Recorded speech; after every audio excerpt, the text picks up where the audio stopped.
un extraño virus que amenaza con propagarse. El 31 de diciembre de 2019 en la ciudad de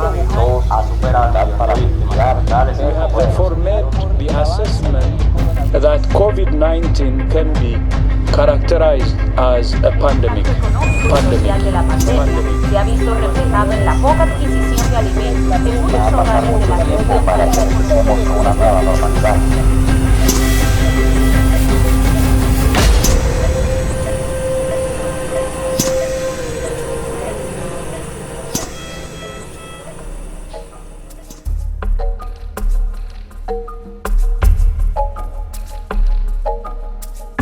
Las minorías del Caribe están supremamente expuestas a la letalidad del coronavirus porque experimentan factores que los hacen aún más vulnerables: hacinamiento, bajos ingresos económicos, no acceso a servicios de salud ni agua potable y, por si fuera poco, la indiferencia e invisibilidad con la que persisten en sus contextos.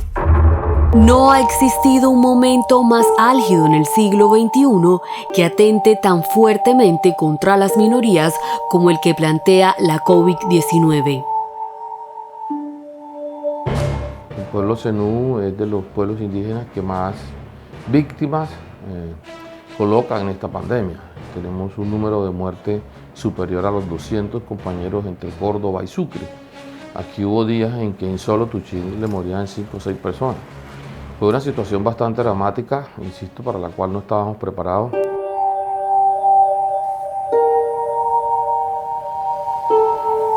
Que tú sabes que aquí existía una EPS indígena que se llamaba Manesca, la cual la superintendencia liquidó, y que estábamos a través de una tutela hacer que nuestros derechos en el tema de salud, un derecho fundamental a través de la ley 1751 del 2015, para que restituyeran esos derechos al pueblo zenú y así poder escoger nuestra propia EPS, preferiblemente indígena, para que nuevamente pudiéramos tener una salud digna, ya que a donde nos mandaron las EPS pues no hemos tenido una buena salud, se podría decir.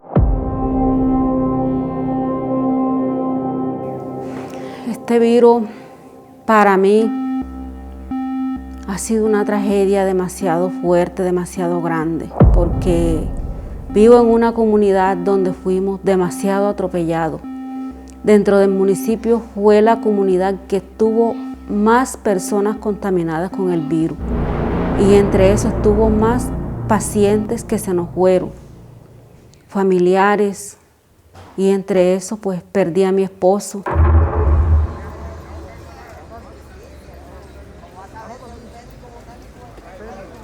No solo ha sido el tema del COVID, y no solo el tema de una ayuda humanitaria, es también que esas casas en las que viven se les están cayendo.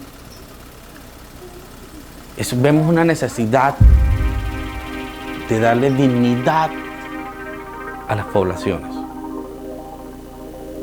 Y lastimosamente, esa dignidad, esa forma de vivir en equidad, no la tienen las mujeres transgéneros en Sucre.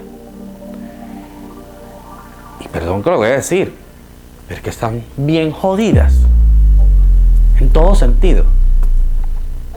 ¿Y cómo hacer entonces para eso? No hemos ganado todavía.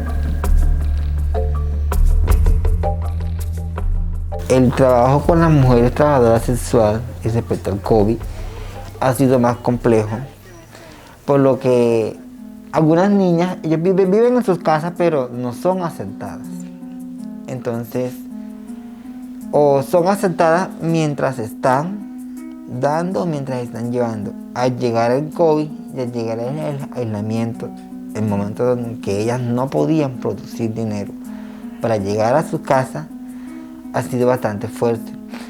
Algunas tuvieron que, en plena pandemia, tuvieron que irse pues, de su casa y a buscar pues, otra tierra. Algunas están en Bogotá. No podemos seguir pensando en ser gobiernos únicamente de construir, hacer puentes, calles, con un tejido social tan desquebrajado.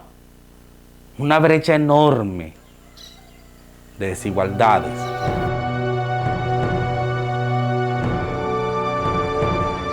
Ha sido un poco jodido, porque aquí la gente no puede salir a trabajar, todo el tiempo cuidarse. Y esa vida es jodida, porque si uno sale a trabajar, ¿de qué va a comer uno? La comunidad. La cría de cabras, de caprinos, de ovinos, nosotros sostenemos y solucionamos nuestros problemas con esas crías que tenemos. Y eso nos solventamos todos los problemas que nos suceden. Nadie quiere comprar también el animal. Le quieren comprar, pero barato, como regalar el animal. Y nadie quiere arriesgarse de pronto comprando un animal. Entonces, ¿qué pasa? Es una pérdida. Es una pérdida en la parte económica.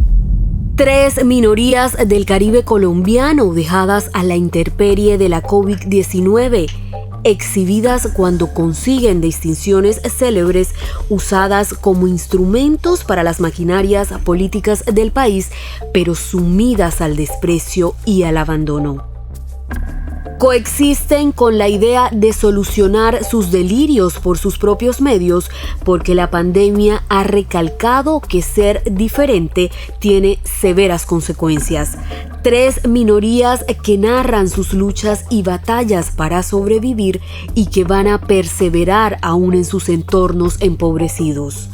Cueste lo que cueste. La pandemia del coronavirus plantea un enorme problema al conjunto de la sociedad. Es un enemigo frontal para la supervivencia de los humanos. En el departamento de Sucre, las luchas y resistencias de la comunidad LGTBI ha recibido un tratamiento inhumano, sofocante, arrinconándolos para llevarlos al borde de la locura. ¿Acaso ser diferente puede conllevar a intentos de homicidios durante los confinamientos de la pandemia? Es imposible no dejar de hablar de todo lo doloroso de un año de COVID, un año de pandemia en la población. Y apenas comienza pandemia, me llama Carla de San Onofre a decirme que un agente del GOES, de la policía, le quitó su turbante y la desnudó en la calle porque le reprochaba que no era una mujer, que él era un hombre. Y también buscaba una excusa de buscarle drogas y decir que tú transportas. Un niño, un menor de edad, perder el brazo en manos de otro menor de edad. ¿Qué nos lleva a eso? A que ellos siguen pidiendo y repitiendo lo que con violencia en esos casi 110.000 habitantes que tienen Sincelejo de más, producto del desplazamiento, de tantos años de conflicto, de todas las regiones, de todos los, no solo tenemos gente del mismo departamento, sino también de nuestros departamentos cercanos. Encontramos que un chico le dice, ataca a una mujer trans, y ataca al novio y le dice que tiene una novia con bolas.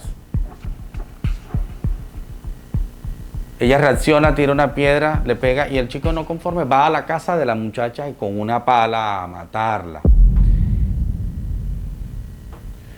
¿Qué más violencia, por favor? O sea, ya no solo éramos encerrados en nuestras casas, sino que también irrumpíamos en el espacio, en la privacidad de la otra persona y también atacábamos en la calle. Quería emprender algunas cosas para estudiar, no pude ingresar a estudiar porque no se pudo, dejé todo parado lo de los estudios, me enfoqué más ahora en lo de la repostería, pues dado a que necesitamos una fuente de ingreso que sea fuerte porque la situación con lo de la pandemia ha quedado terrible. ¿Por qué no nos llamaron a nosotras? ¿O será que nosotras no pertenecemos a allá porque no están entrando? Que no estamos pero Cacho no sale. Hasta que no nos den nuestro mercado no nos vamos de aquí. Porque en campaña, vuelvo y lo repito, fue al barrio mío a hablar de esta. Ahora, ¿por qué no va a salir a hablar? Yo me enteré por prensa que el señor alcalde pues estaba dando ciertas ayudas a las mujeres cisgénero trabajadoras sexuales.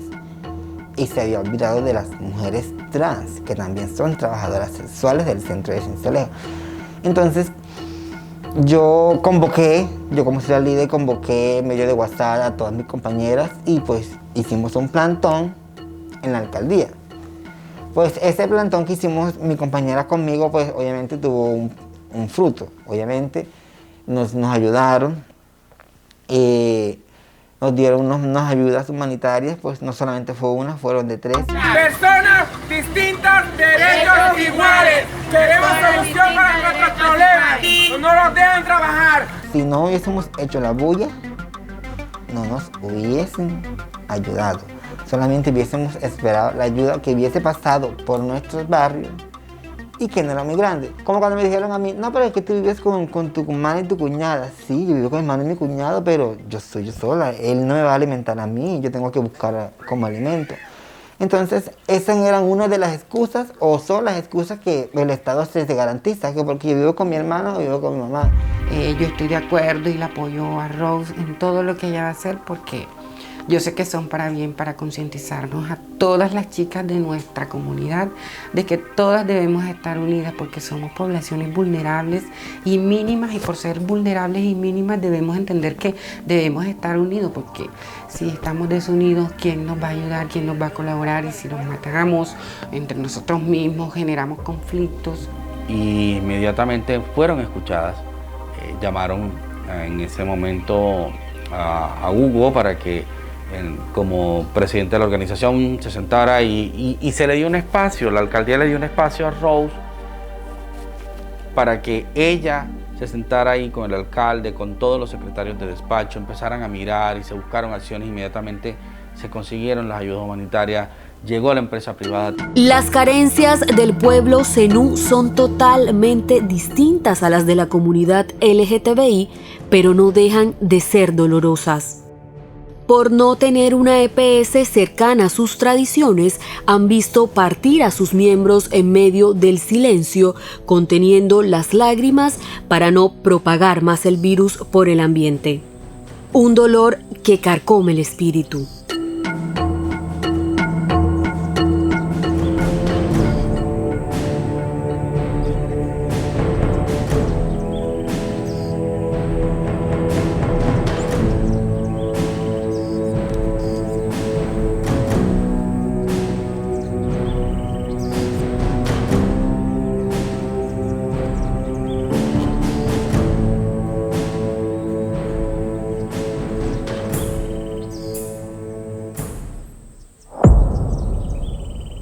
En el tema de las EPS, que eran las entidades encargadas de aplicar las pruebas, las PCR, yo creo que una lección es la lentitud con que se actuó.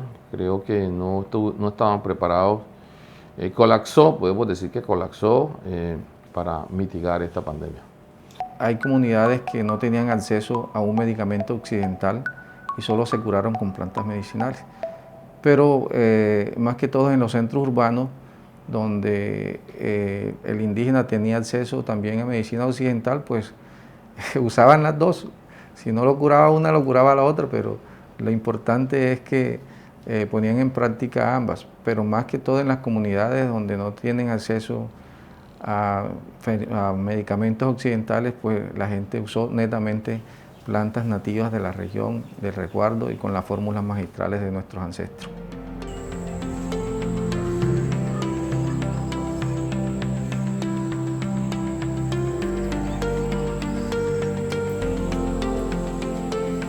De voces de mayores que me han contado que tuvieron todo el cuadro sintomatológico, no acudieron a los hospitales ni a clínicas porque estaban colapsados y por el temor de ir a morir allá, y se hicieron sus tratamientos caseros y ahí están.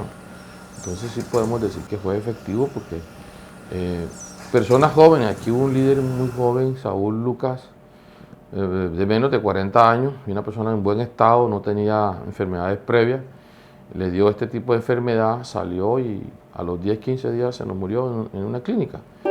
En tanto que muchos mayores de acá de la comunidad lograron soportar estas afecciones. Yo creo que sí, a nuestra manera de ver, fue muy efectivo este tipo de bebidas y los tratamientos en casa, los baños, produjo un impacto positivo en la comunidad.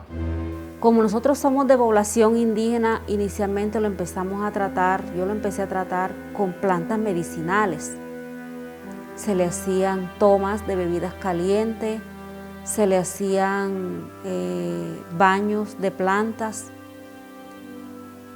En vista de que no mejoraba, duró 2 días, yo informé allá nuevamente al jefe y virtual un médico se comunicó con él y le mandó un tratamiento, el cual pues ese tratamiento también se le hizo, se le administró, de tal forma que él mejoró, de esa fiebre él mejoró. Al día 11 de que estábamos aislados, que ya estábamos prácticamente saliendo del aislamiento, el día 11 por la noche, para amanecer el día 12, ese día le volvió a dar una fiebre en la madrugada, pero fiebre alta. Esa fiebre le empezó como desde las 10 de la noche y eran las 4 de la mañana y yo estaba luchando él con la fiebre. En el momento que ya él amanece, ya yo lo veo que ya él tiene un poquito de dificultad. Yo le dije, nos vamos para la clínica y fue cuando yo decidí de sacarlo el día 19 de julio. Decidí sacarlo en horas de la mañana a la clínica. Cuando llega mi esposo allá, enseguida lo atienden, pero ya iba con una saturación del 86%. Enseguida el médico me dijo que requería de oxígeno y que había que dejarlo hospitalizado. Le hicieron sus exámenes, su placa. Cuando ya le hacen los exámenes, tienen los resultados del examen y de placa, ya el médico me informa que necesitaba una hospitalización de un 2º nivel, pero hospitalización. Mas sin embargo a él lo dejan un día y una noche en la clínica, pero esa noche él se complicó más y al siguiente día en la mañana ya me lo remiten y ya solicitan es UCI porque ya iba con una saturación demasiado baja, demasiado del 80%. Son mi fuerza, ustedes saben que lo que yo les he dicho, mis hijos, yo soy fuerte por ustedes, porque nosotros hemos pasado una prueba dura, pero yo tengo claro que yo tengo que levantarme, tengo que ser fuerte por ustedes, mis hijos, por su universidad, por las cosas que dejó su papá, por las cosas que él nos encargó. Y nosotros tenemos que seguir adelante, mis amores, adelante, nosotros con mucha fuerza.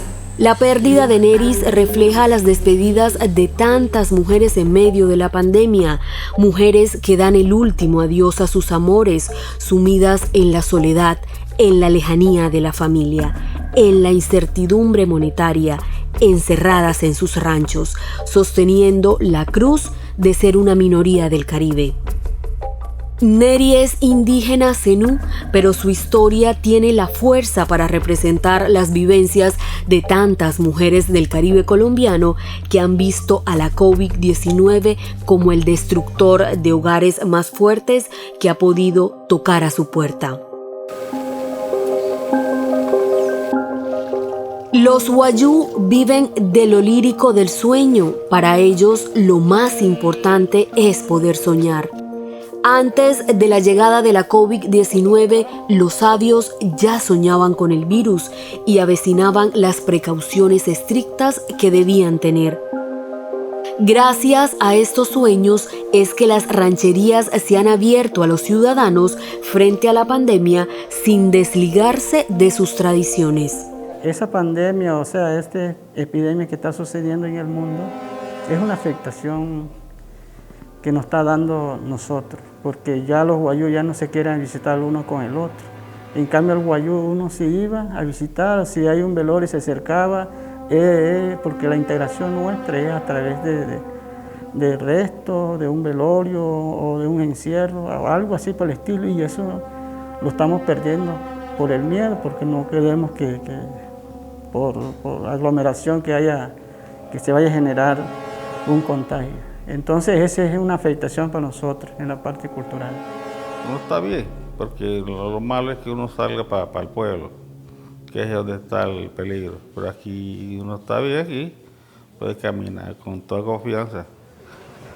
Las cosas es que venga otro de la ciudad a traernos la enfermedad, pero gracias a Dios que no ha pasado eso. Las grandes conclusiones que pueden destacar estos grupos de minorías son las mismas exigencias que han reclamado por décadas. Reconocimiento, respeto, consulta previa, acceso a servicios públicos básicos. La COVID-19 les ha recalcado que el trabajo por sus comunidades debe perpetuarse y vincular a cuantos más quieran sumarse a las causas colectivas. Lo totalmente valioso y recalcable de las minorías del Caribe es que sin importar cuánto sean pisoteadas, ellas obtienen vigor para no claudicar. Aún todavía no hemos tenido la posibilidad de adaptarnos a lo que estamos viviendo. Esto es algo nuevo que no nos esperábamos, pero al igual tenemos la capacidad, somos personas y con una mente pues de superar y cualquier cosa, entonces estamos como en ese proceso de adaptación más bien. Empezamos a identificar esos grupos poblacionales y así también empezar a identificar esos líderes dentro de cada sector, y así empezamos a hacer un trabajo en equipo.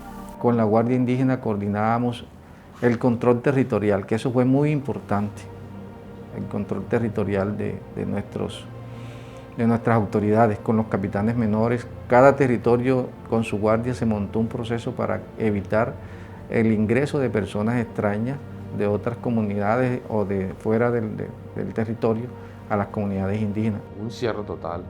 Incluso no se permitió el ingreso de familiares que estaban aquí en estas ciudades, pues por el temor de que fueran a ser portadores de este virus. Ya después se fue, cuando ya empezamos como a entender cómo es el comportamiento del virus, se hicieron ciertos sitios, ciertas casas se adecuaron para que las personas llegaran y estuvieran una temporada en aislamiento, 10, 15 días, y se le hiciera seguimiento, se cuadró como un protocolo, ¿sí?, que llegaran, se reportaran a la Secretaría de Salud, se le hiciera seguimiento, y si pasado determinado tiempo no había ningún síntoma, pues entonces se podían incorporar a su núcleo familiar. Siempre que veo un paciente respiratorio, se me viene a la mente que es mi familia, la pérdida que tuve. Entonces, yo casi con esos pacientes,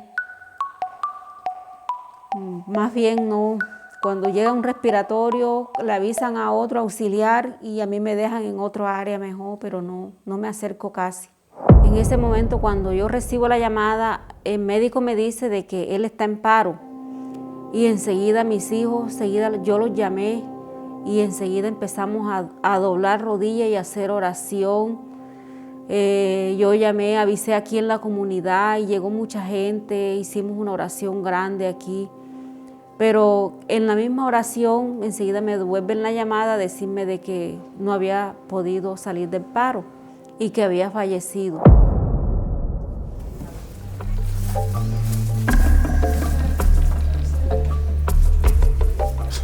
Es un ejemplo de resistencia, de no aceptación a la indolencia y el olvido al que quieren encerrar a las minorías. No solo las tres mencionadas, sino todas por igual, en cualquier rincón del Caribe que estén. Que sus batallas revelen la mejor cara de la humanidad que se pueda expresar en estos momentos de angustia para el mundo, y que desde estas experiencias de resiliencia se pueda construir un mañana mejor.